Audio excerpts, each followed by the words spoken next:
Alrighty, good morning. It's 11:11 on the 15th of December. I'm going to put my jacket on so that I look a bit professional, despite the fact that it is so fucking hot. My body is having a bit of it has these like flare-ups where I just get like really severe pain, and it just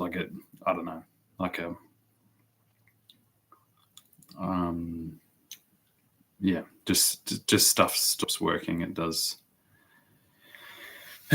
terrible things, and I'm definitely going to sweat in this jacket because I'm already too hot, which is one of the main reasons why I was going to, and still intend, on relocating to Tasmania. The place where my family has resided freely for over 180 years. And yeah, despite my father, deciding to retire here, that not going very well for him, I really can't stand this fucking place that you've all built here. It's an absolute fucking abomination. It's by a factor of 1,000 times or so more offensive than any single colonial building, which includes prisons and asylums, that I've ever seen. And it's called the West Australian Urban Sprawl, all plugged in to a digital control system, which is how I'm coming to you now. In spirit, I'm coming to you now from the ghosts of Port Arthur guards who have been hideously used as tools of a socialist Republican Australian government for a very long time, trying to paint the picture of an evil empire that did atrocious things. And such an easy trope to fall into. It's almost a prerequisite for anyone hoping to produce something for the current existing ABC is to basically declare that the British Empire was some type of hideous fucking devouring monster that you've all managed to free yourself from. But I'm sorry to tell you that story just isn't true. There's no doubt in my mind that what I'm currently speaking to you from is a prison. The vast majority of people do not own their properties. They work tirelessly. They're plugged into a never-ending communication system with a government that fails to respond adequately to even the simplest of concerns. It is completely disconnected from anything resembling what was established here by the British. The Australian government in its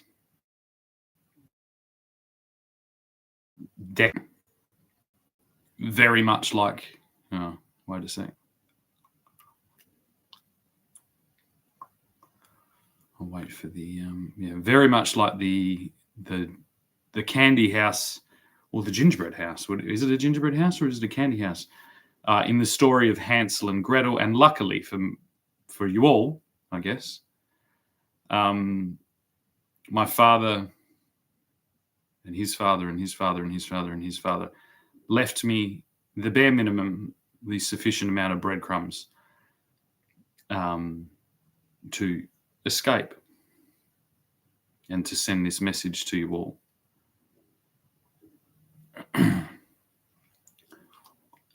I now have, through some ability that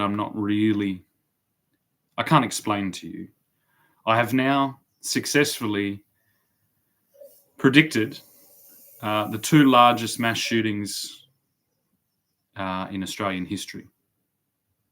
The two largest events that have happened on Australian soil in my lifetime with hideous accuracy. The first was very innocent. As a young boy, on a phone call, I scratched a gigantic X into Port Arthur, a picture of Port Arthur, not knowing. I didn't know it was Port Arthur. I was just doodling as I was on the phone. And I got the shock of my life when my mother came out yelling, "Why did you do this?" She'd thought that I'd done it after the fact, but in fact, I'd done it the day before. And if you were able to see the video I made the day before this shooting, if it wasn't blocked for copyright reasons, which maybe this is a good time for copyright reasons, you would almost certainly think that either I successfully predicted this, or that I somehow planned this. I can guarantee you I haven't planned anything from inside this fucking shithole. So it seems something very strange is going on.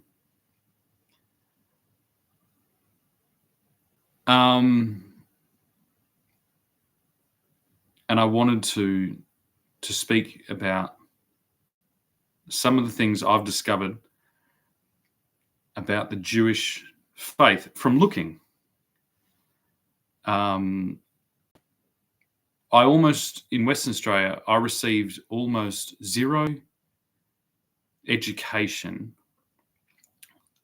to anything about the Jewish faith, despite the fact that, after looking a little bit, I found out my family name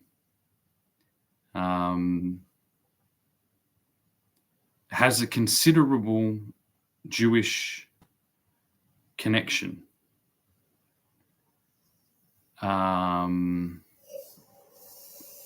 A simple example is one of the most popular films ever made about, in a positive sense. So I'm actually quite proud of this, having this connection, about Nazi Germany, The Sound of Music, which kind of reframes it and creates a story from a perspective kind of somewhere in the middle. Sound of Music was directed by Roger Wise, and I found this out, I kid you not, 2 years ago, despite on countless occasions watching this with my family, mostly my mother.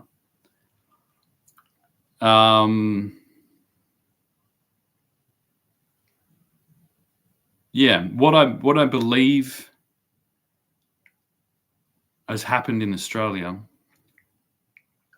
is this fairy tale, and it's kind of the thing. The problem with it is it's like a working class fairy tale, which is actually what Hansel and Gretel was as well. Hansel and Gretel was from a time where people would literally sell their children, in some cases to buy things like alcohol. Human history is not a fairy tale. It's far from it. And so I think it's really time to start telling the second story of this country called Australia. And I would describe it as at this moment, as a failed mutiny.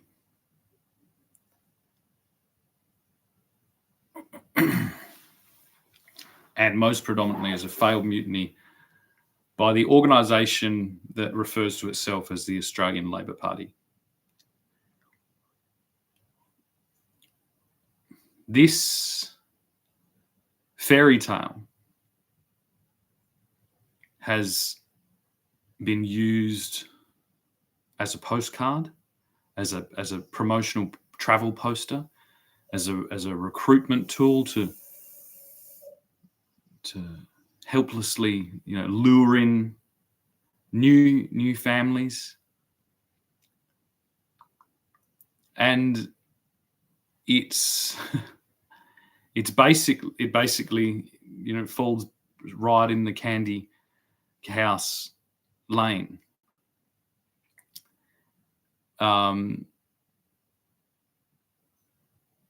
It's unclear to me exactly who the original revolutionaries were, because they're not really in the same kind of vein as those in the United States were. The United States kind of really went for it. They really went for it in a short amount of time.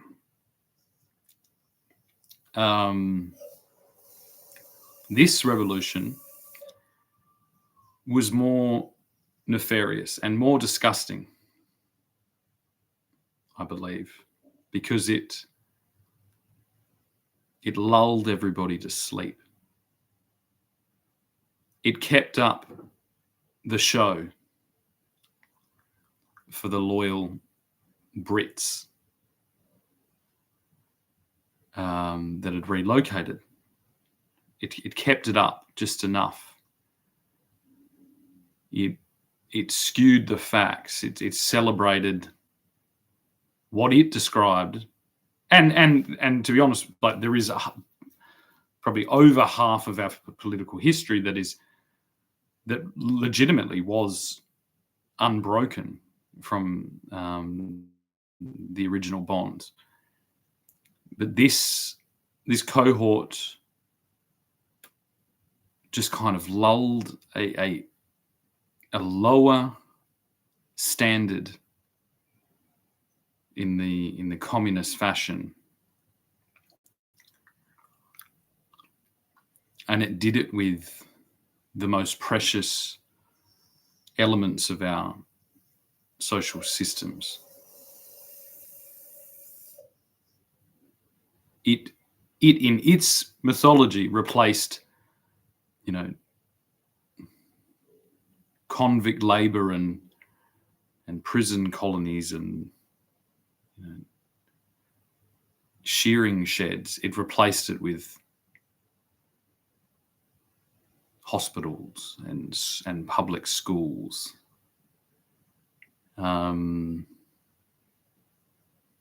With things like parenting payments and Medicare. But underneath all these kind of flashy promotions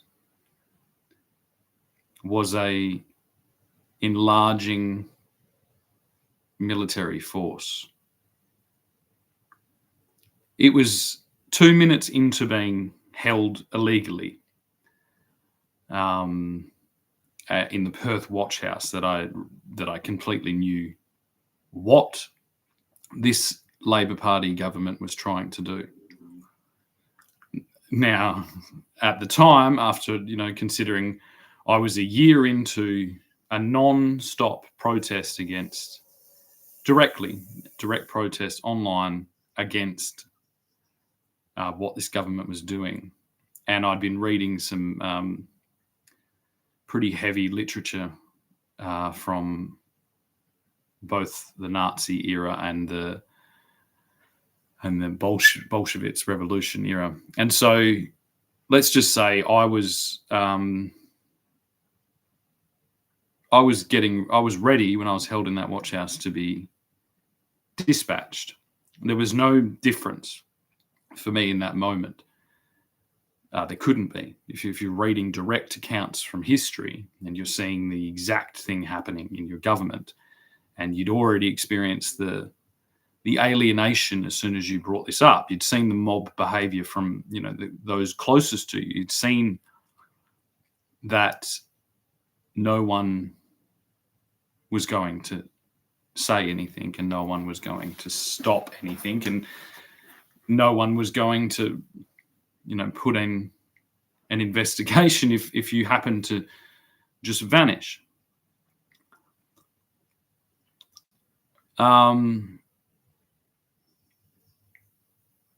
Luckily, I think for myself, this system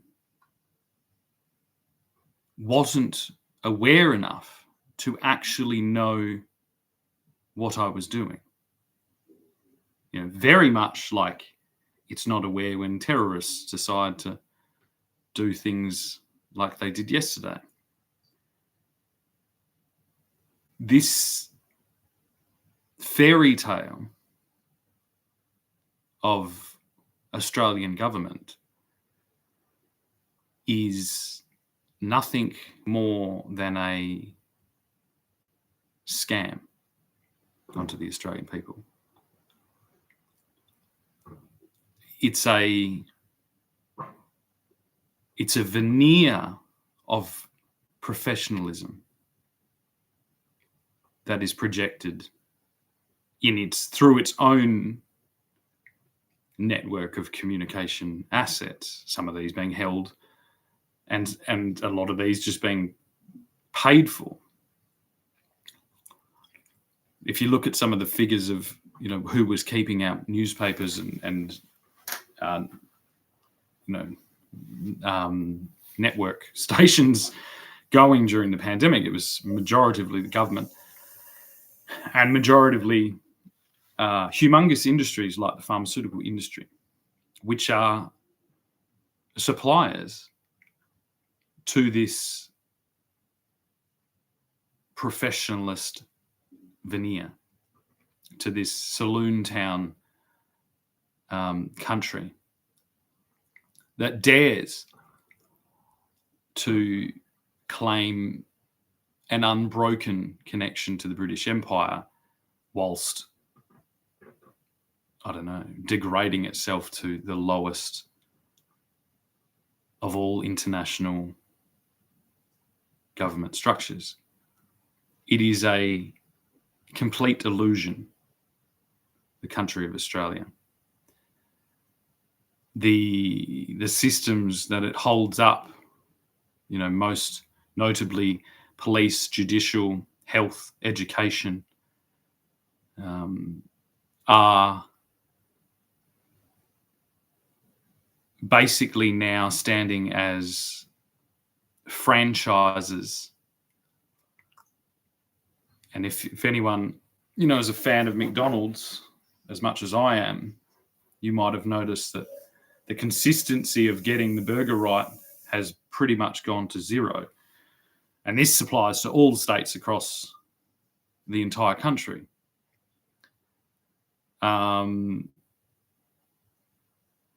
I'd say it was about 60% of burgers had pickles in it. And this is forgivable when it's a burger in a fast food chain. Not so forgivable when it's an interconnected system of jails, courtrooms, and hospital beds that have now been seen to be working cooperatively to do their best job to completely genocide any of the concepts or structures or traditions of its self-determined enemy, the British Empire, to absolutely no end but the downfall of the entire country.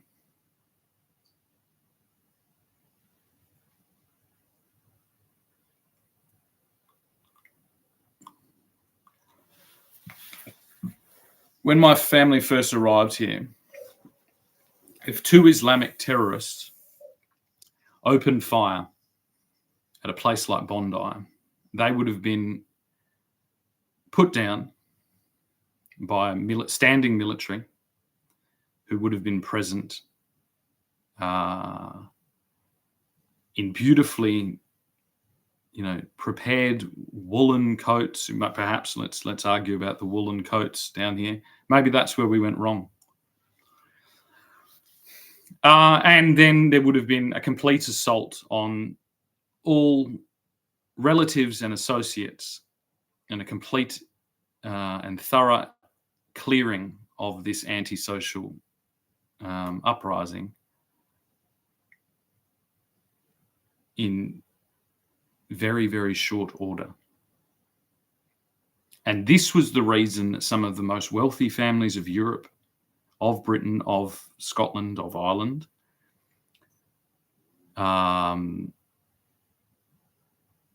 got up all their resources and decided to colonize this country.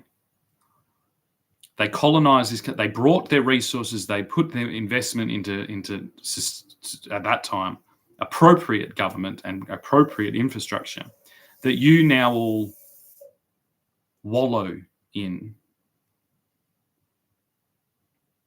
as this bloated, imported, communist fucking glut.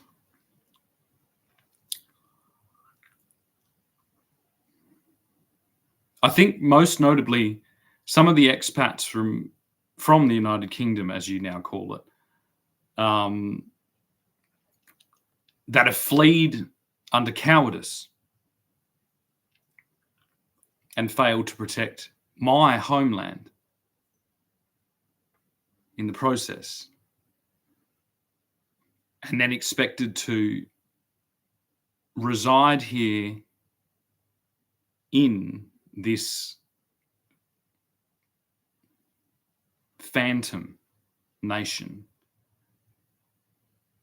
and I guess phone home and brag about the weather. And maybe it was a sense of liberation you felt to not be surrounded by the thousands and thousands and thousands of years of history that kept systems like the monarchy ever present in the homeland. And it's no mystery to me that this government, and most notably the Labor portion of the Australian government, attempts to remove all visible memory and destroy and bring into disrepute the honourable, virtuous and sensible undertakings of the British Empire, have all combined to bolster this collective delusion that you are all under.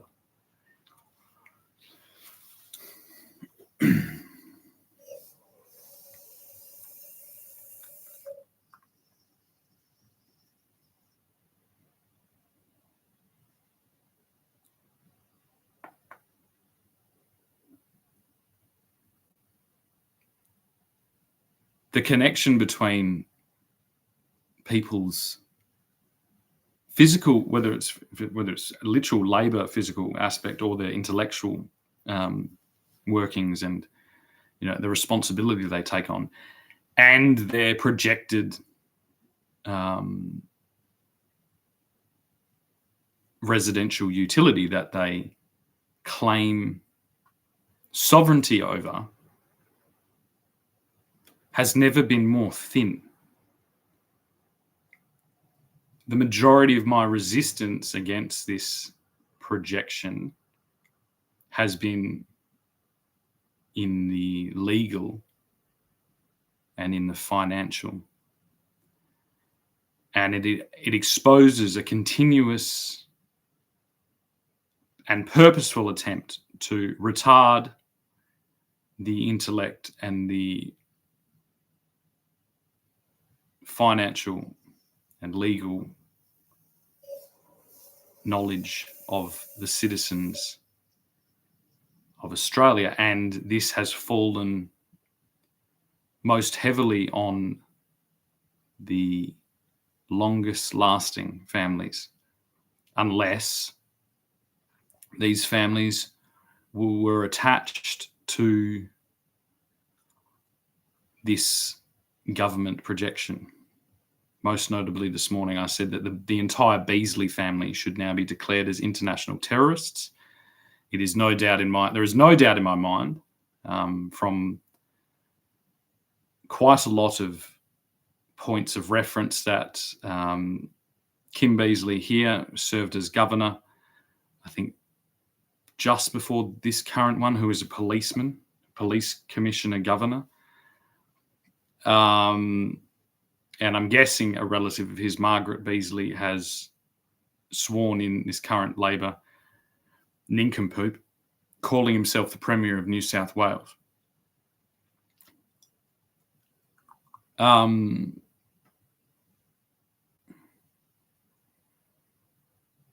This is, or it is superseded, in my opinion, more than likely, the most outrageous projections that my forebears would have had as to the result of an Australian nation that had mutinied away from the solid and firm traditions and foundations laid down by the British Empire. They have wheeled and dealed and conned and coerced and threatened and sabotaged and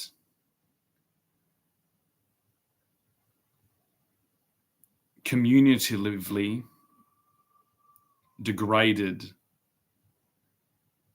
the spirit of this country and turned it into this fucking concentration camp, electrical grid, amusement park that I am currently sweating in.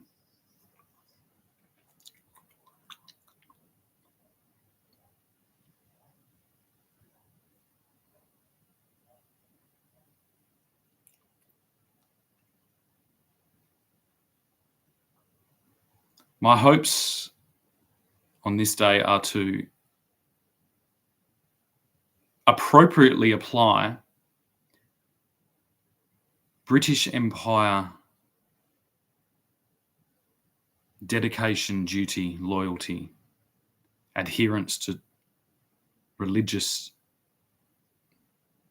foundations, adherence to, family ideals and community integration, the Enlightenment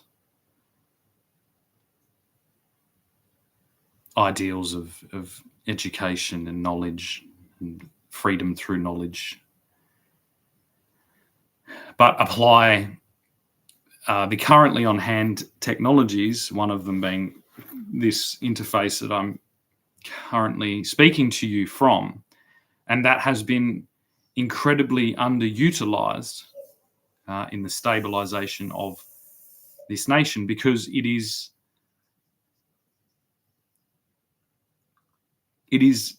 uncontrollable.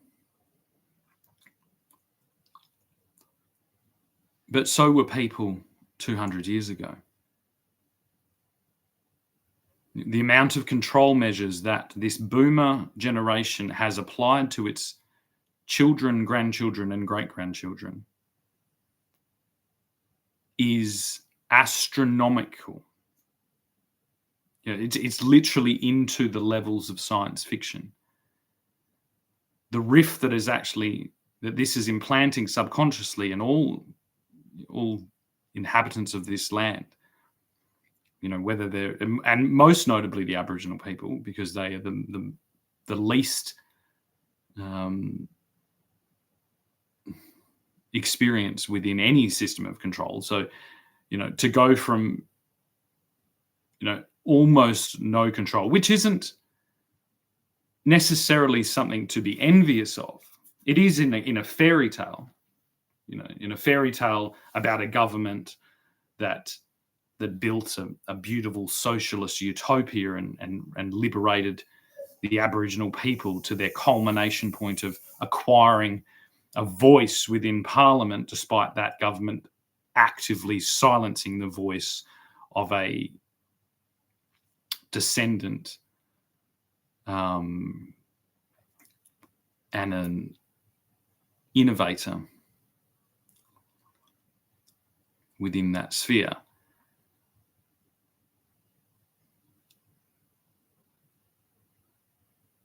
This system of control now being exposed as an outsourced and cowardly surrender to our enemies. Luckily, you know, with beautiful timing and dedication being exposed in the final hour by the volunteer force of the British Empire, which means that if you were getting paid as a teacher, a nurse, a doctor, a policeman, a paramedic, a fireman, a gardener, a garbage man, or any of the other million fucking government jobs, all swirling around in this delusional fairy tale headed by our very own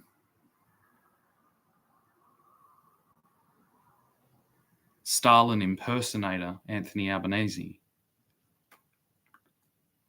You have been actively participating in an invasion on Australian soil, Australia being a British Empire project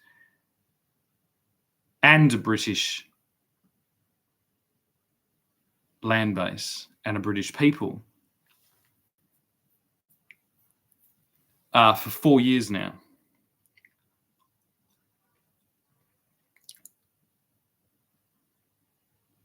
Some of the worst offenders being the resource extraction companies, which are not held, you know, they might have a building in the town. They're not owned here. They're projected labour hire companies. And all it took was a uniform, you know, in the form of high-vis, which is something that I would never, ever wear in a million fucking years. I wouldn't care if there was a gun to my fucking head. I would swallow that fucking gun and fucking accept every fucking bullet into the back of my brain before I ever put on anything that looked like a fucking fluoro fucking Teletubbies outfit of this failed communist fucking coup.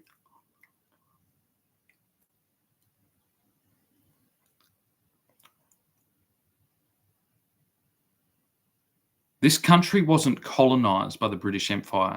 It was civilized by the British Empire. We utilized it, yes, for prisons. And in the case of Tasmania, the worst of the worst prisoners were kept there to keep the rest of the British subjects safe.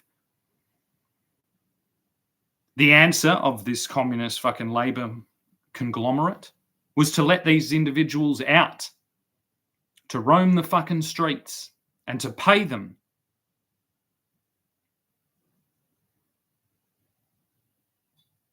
To give them immunity from the protection of their family. This means that they were literally funded to sabotage their country. In the case of my mother, the amount she has received to hijack my father's assets, murder my fucking brother, destroy my family, and then attempt to take my life via psychological abuse. Well, she's one of the highest paid government public servants that there's ever been. 40 years. She's been paid to sow seeds of fucking chaos.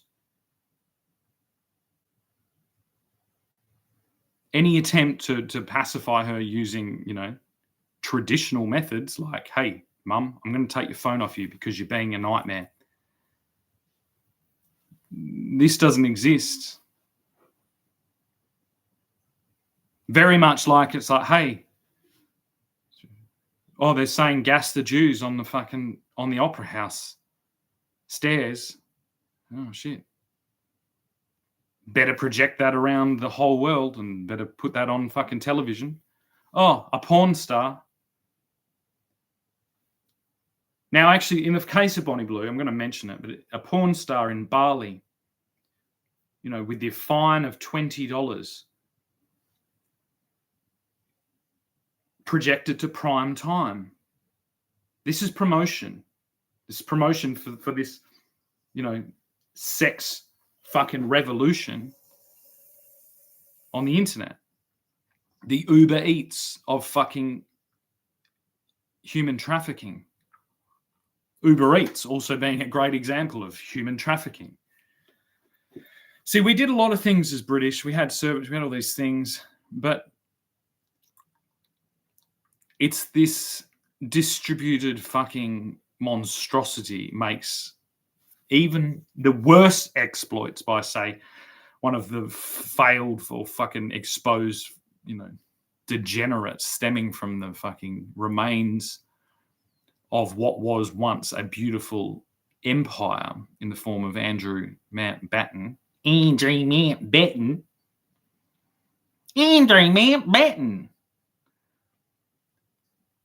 Or Andrew Battenberg. They literally took the fucking hill next to my family's hill. They took the name off it so that they sounded less German. But still, even his exploits, he didn't fucking build an entire fucking distributed franchise network of this type of behavior. No, that was the fucking wizards of Wall Street. That was the financial fucking tyrants.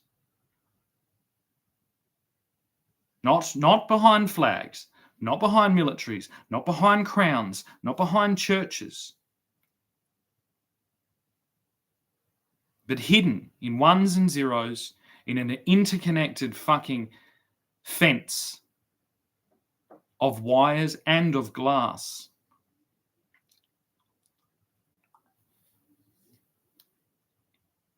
It was known in the early 90s, people were putting down phone lines so that they could make stock trades quicker between the east and the west coast of America. This is how crucial the telecommunications,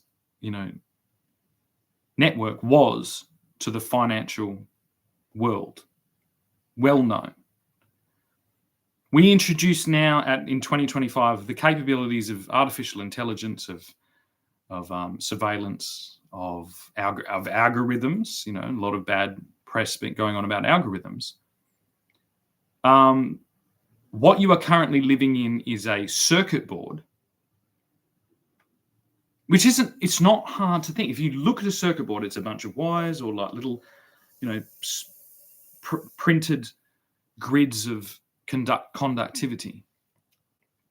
shifting electricity. Well, this is what you live in. If you look at a suburban projection, know that there are fiber optic wires, there are fucking cables, there is electricity, there is all these things going there. There is a grid of resources like, fuel and food and all these things that are going around.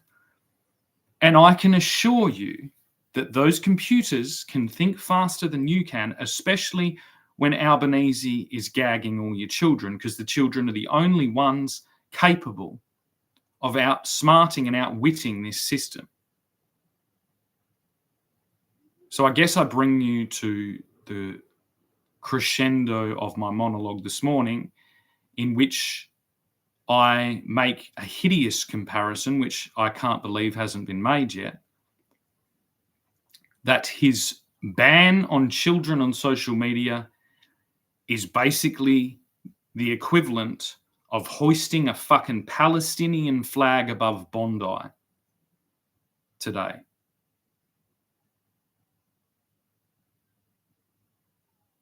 To the mind of someone who has remained free from your circuit board, from the mind of someone who has an 180-year unbroken history of freedom as a British subject and as an Australian citizen.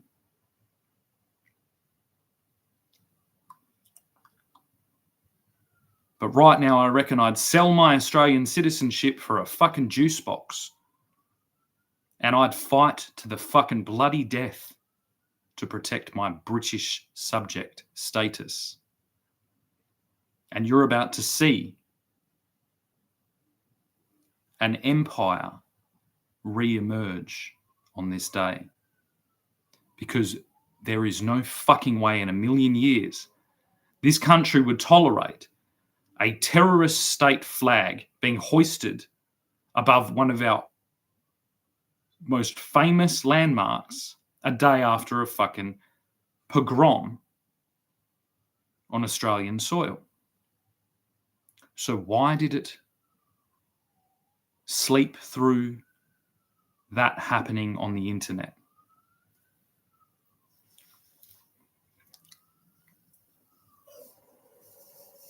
I don't own a gun. I definitely don't own 3 semi-automatic rifles, and I definitely don't have enough influence over my eldest son to convince him to slowly but surely produce explosives, stick them in a van, and then wander down to the most famous Australian landmark and take a pop shot at a fucking children's Hanukkah festival at Bondi.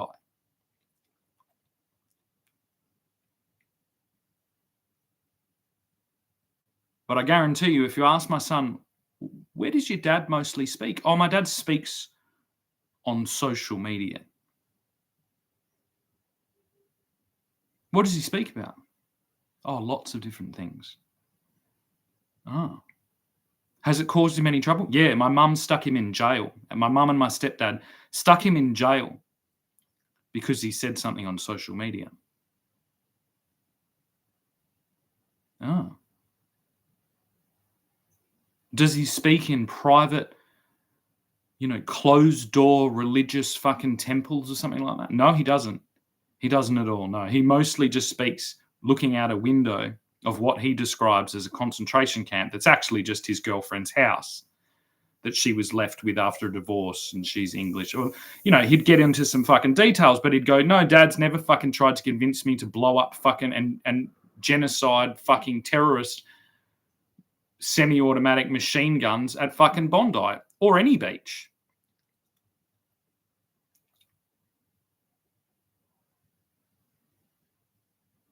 And there we go.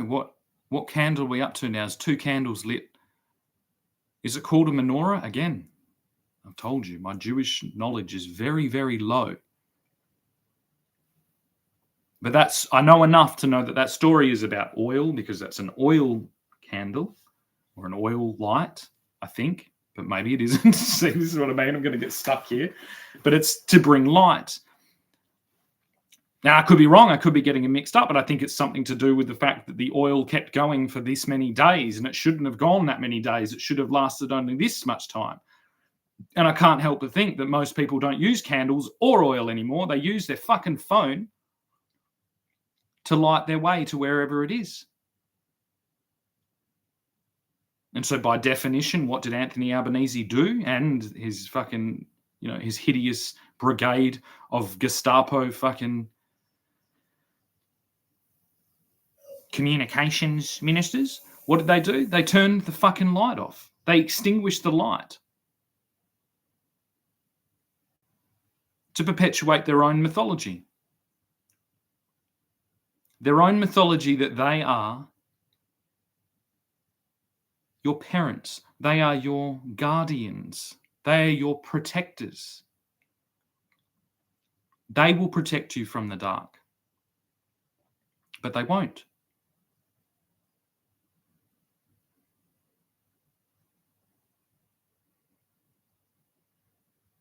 If social media isn't immediately colonized by the British Empire, on my command, on this day, and utilized to re-stabilize and re-civilize our entire fucking nation and in turn the entire world, then events like the one that happened yesterday will be a daily occurrence. If you can't speak, you will shoot.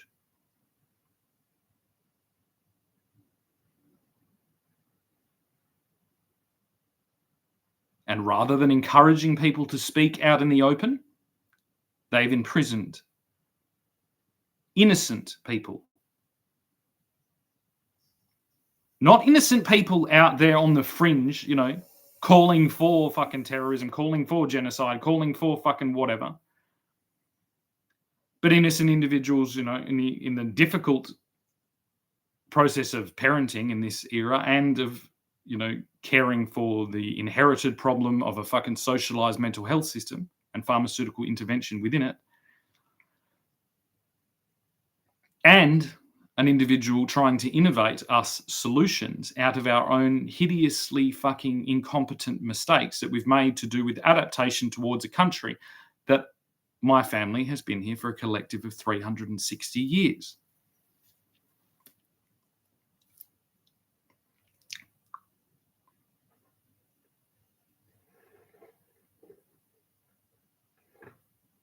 No one's going to take it seriously if a Muslim stands up in England, really, if it comes down to it, and says, I'm here to take England. That will send a shockwave around the entire world. The moment a fucking Muslim attempts to put a fucking crown on that island of Great Britain, the entire world will fucking burn before that happens, I can guarantee you. Now, that should have applied here. But it didn't, because it's a fucking turnstile, like, babysitter's club, fucking bullshit socialist projection. It's graffiti on the fucking war monument. That's what our government is right now. That's what this red fucking army is. They've desecrated our most sacred sites. They've humiliated us around the world. They've tormented and fucking terrorized our elderly and our children. And they've retarded any hope of knowledge or exposure to the once glorious empire that they should be inheriting. All out of a self-serving, self-important desire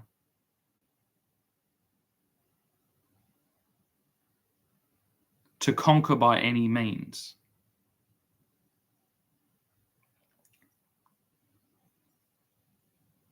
Now, what reference do I use to declare that the British Empire does not conquer by any means? Well, there's quite a few. The British, or the United Kingdom, whoever you want to call about it, only just completed its payment scheme to the United States to reimburse American slave owners to free the African American people from slavery.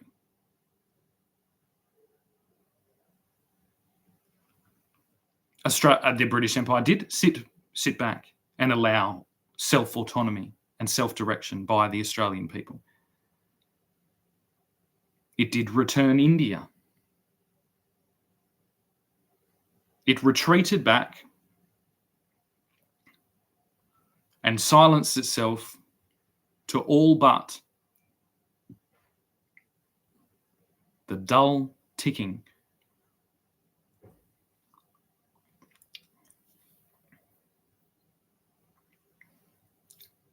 of a pocket watch.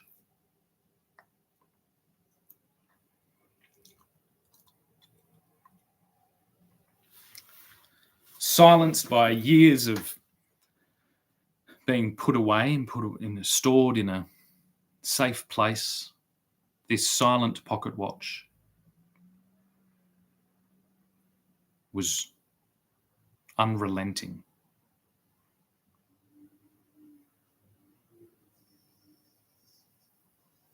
In its call to arms to defend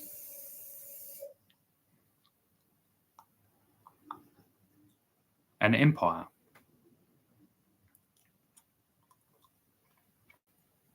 How does it happen? How does a silent pocket watch have enough acoustic testimony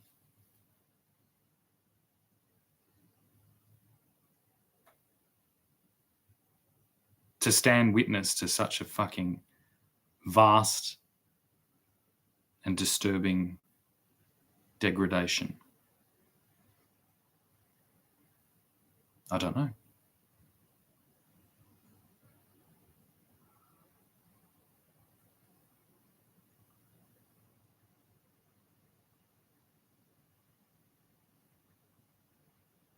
See, something like this to the uneducated or the unfortunate, a lot of pickpockets used to steal watches.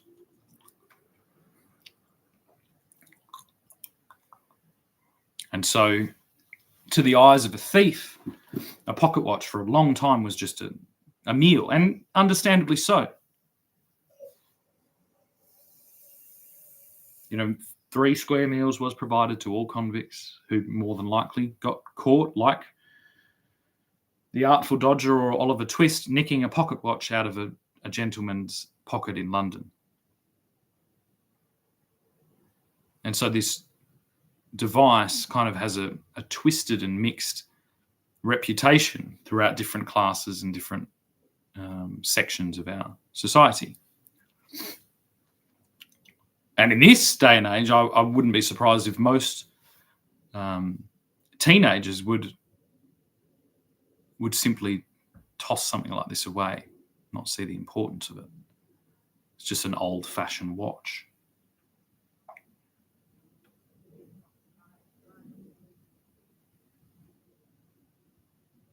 And it took some digging, and it took some reading and some research to actually appropriately fill my mind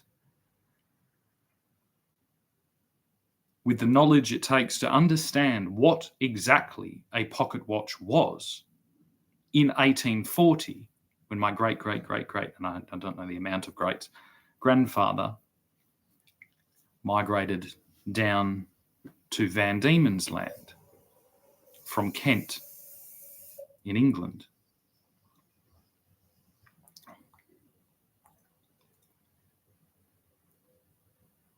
What that means for that many generations for this small device to be passed from father to son and maintained,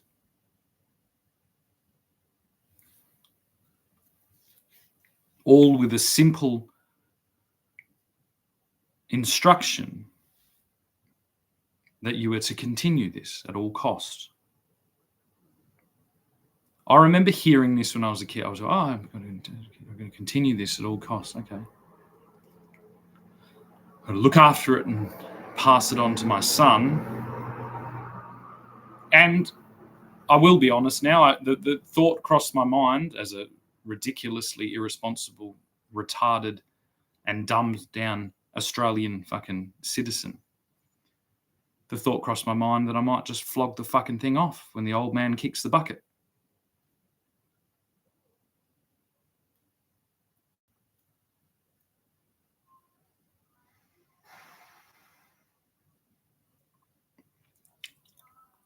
I've found now, after 5 years of intense and unrelenting psychological warfare, that some of the most simple lessons in life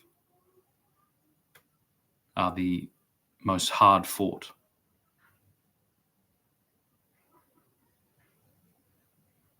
And upon realization that perhaps that watch was unable to be protected by me, I placed it in the only person's hands that I trust more than my very own father, who gave me the message to protect it. I placed it in God's hands, and I did my very best to begin to make it impossible to steal that watch, even if it was stolen, even if it was destroyed, even if it was forgotten.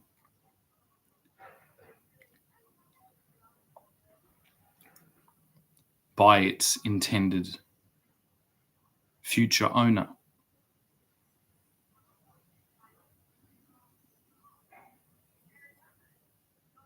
I got my lips around the balloon of history and of time, and I blew into it with my words.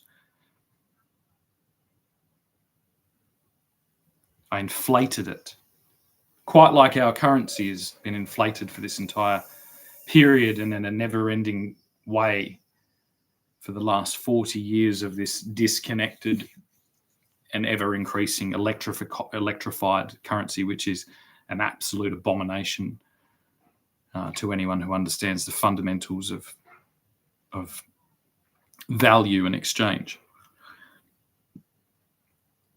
But I thought, well, two can play that game. I wonder how long it will take to out-inflate the inflation. Because inflation is just a story. The story is that this is business as usual and we're continuing on and everything's just fine and everything's working perfectly. And so I thought I'd tell the real story of Australia on a daily basis. And I'd inflate my own Zeppelin. Not with hydrogen, incredibly flammable, not with helium, has an effect on the voice and is lighter than air. I couldn't use these noble gases to inflate my Zeppelin, because then it would vanish out of sight. It would elevate to the heavens and be lost and vanish over the horizon. This had to be made of absolute fucking solid fucking rock.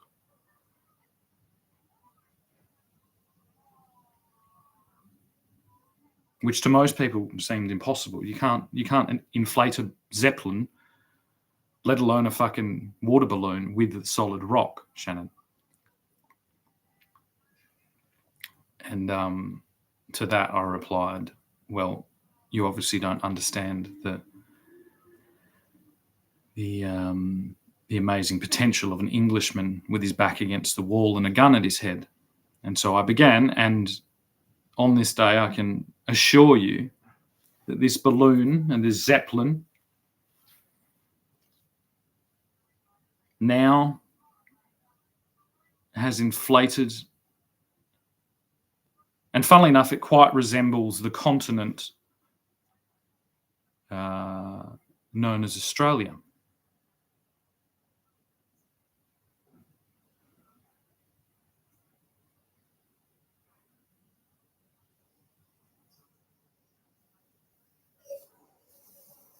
And as a gesture of good faith to my grandfather, who I never met, unfortunately, the real rock of the Wise family that allowed my father's wandering. And so the only sensible place to put this knot, because I have to tie a knot in it, I'm about to finish. We're almost at an hour here. And nobody likes someone who waffles on. So I'd better put a knot in this thing. And so in honour of my grandfather Sydney and his father gets complicated from there. George, and then his father, James, I think, and then Thomas. But again, I'm not good with names. I'm going to tie the knot of this balloon over the top of Tasmania.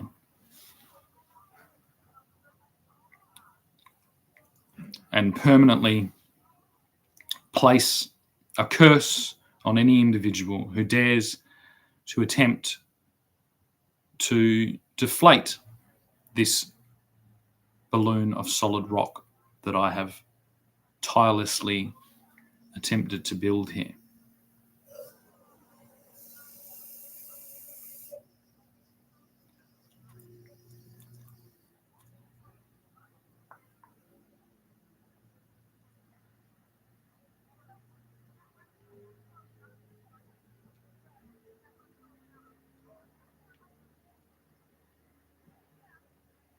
The only thing that keeps this thing going, really, when it comes down to it, is a story. And it's a story we need to all agree upon. Now, the Aboriginals have a story of their own. And I would never wish for a day where they submit fully to whatever story it is that any British descendant is ever telling about this land.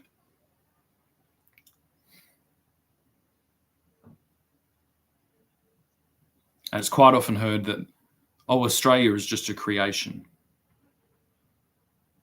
It's not the land, it's just a created entity. And I say, yeah. So is Rome, so is Greece, so is Africa,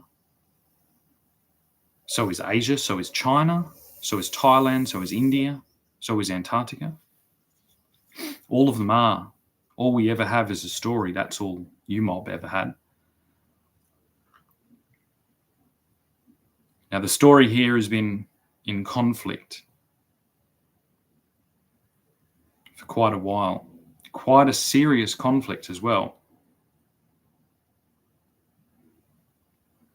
It's the daydream of all selfish, cowardly crew to mutiny over the captain, steal the ship, run off some type of rogue fucking pirate. And even I have flirted with the fantasies of piracy.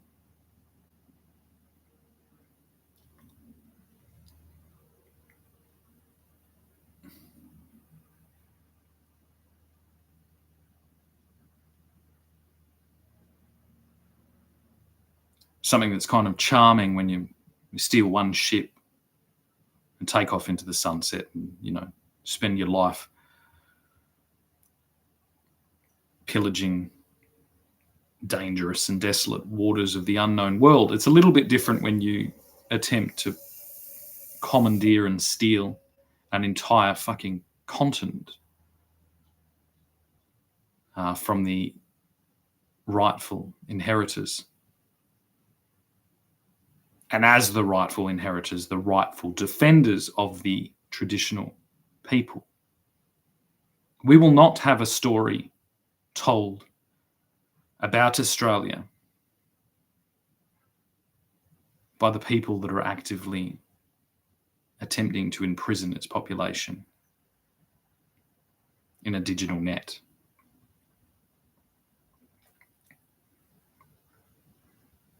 The story of Australia is a continuation of the story of Britain.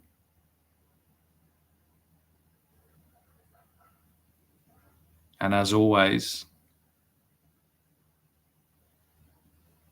it is told in stone.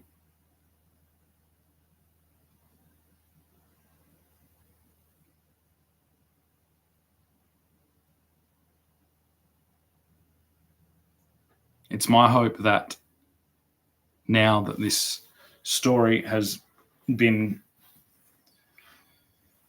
added to the overall history and the overall narrative and things like that, that perhaps we can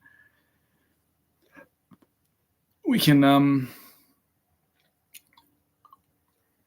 hope to return this place to somewhere that you don't need to be tricked into living in.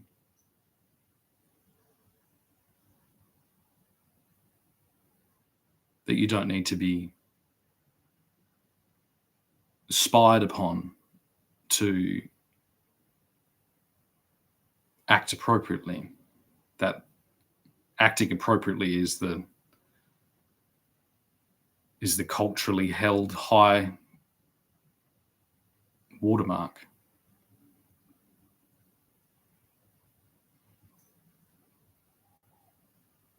That we don't need to,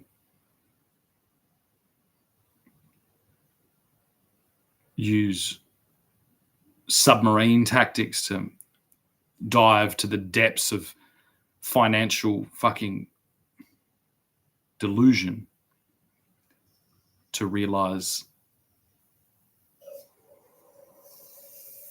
where we are.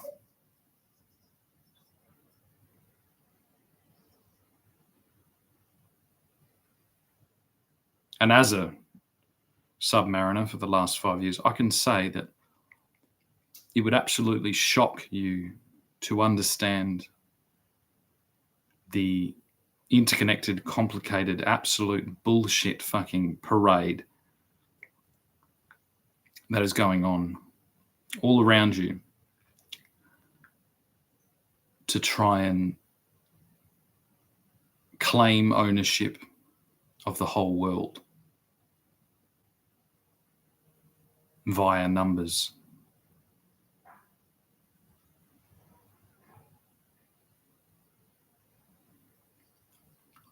A lot of danger in numbers. You might think of like the original money lenders, all these things, goldsmiths, all these things have always been dealing with numbers. Kind of. Mostly it's been in and most commonly displayed with a scale, which is kind of what I've been using. Scale matters. It's a really handy hashtag. That's why I've trademarked it forever and I own it. Because I'm a fucking wily fucking Jew. But the scale doesn't read numbers. It doesn't tell you numbers. It tells you comparative. 6, 7. 6, 7. 6, 7. Call it 6, 7. Meh. It's a comparison of weight. And I guess the only thing I have to do now is to load up this fucking inflated rock balloon, this continent-sized fucking Zeppelin, and place it on one side of the scales. And then I guess you lot can fucking grab Anthony Albanese's contribution over the last 5 years, and you can all of you get together, all the labor force of the entire fucking country, you can get together and lift up Albo's fucking contribution to the country and stick it on the other side of the scales, and we can see whether it fucking adds up. If it's 6, 7, if there's a bit of, it's close enough, then Albo's your prime minister. If it's not, then Albo resigns. But my guess is it's hideously lopsided, and Albo has never once put on a fucking crop top. So who the fuck wears a suit to fucking Bondi anyway? Catch us on the flip side.